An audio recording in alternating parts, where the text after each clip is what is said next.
Welcome back to Let's Talk About It. Okay, so today I'm going to talk about the US sending a delegation to Venezuela.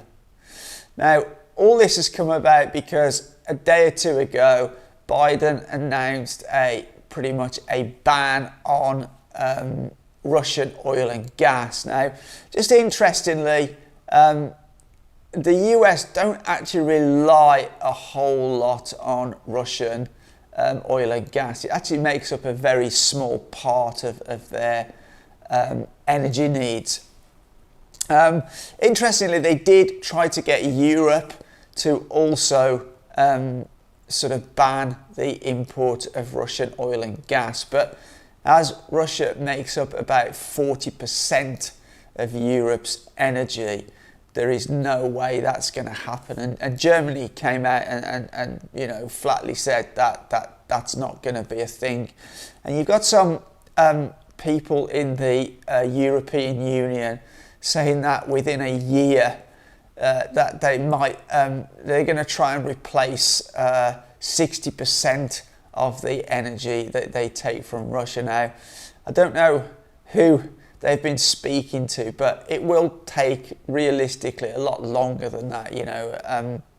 You can't just build thousands of wind turbines and thousands of renewable energy resources that quickly. And just to give you an idea of wind, there's problems sometimes where you just don't get enough wind, so they're not a massive contributor to the grid. So they're still very dependent on Russian energy.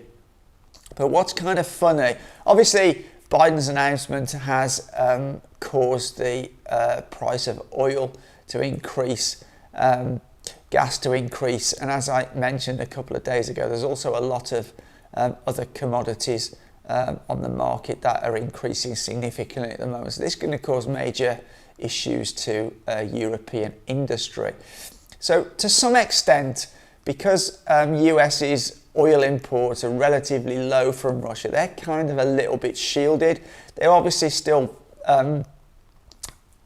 fall foul of the rising prices on the international market, but they won't be as hard hit as Europe. Now, what I find unbelievable is that after sanctioning Venezuela and not recognising the legitimate elected prime minister for the last 2 or 3 years, America suddenly now wants to kiss and make up with Venezuela.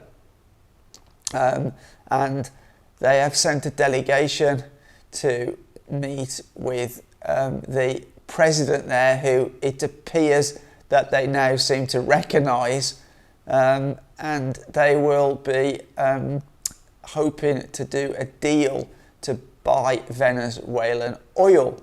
However, I think that listening to a couple of speeches the president of Venezuela made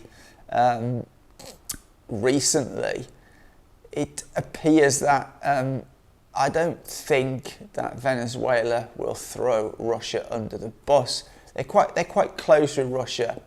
So I would imagine that America, in exchange for lifting the sanctions on Venezuela, will be trying to persuade Venezuela not to support Russia at all.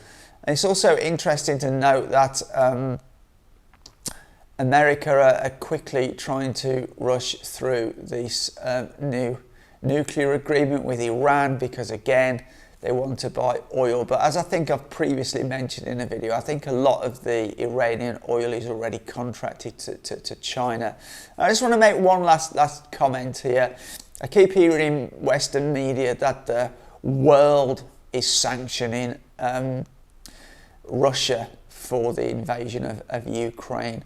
Now, I'd just like to point out that Europe, America, Japan, Korea and Australia do not make up the world.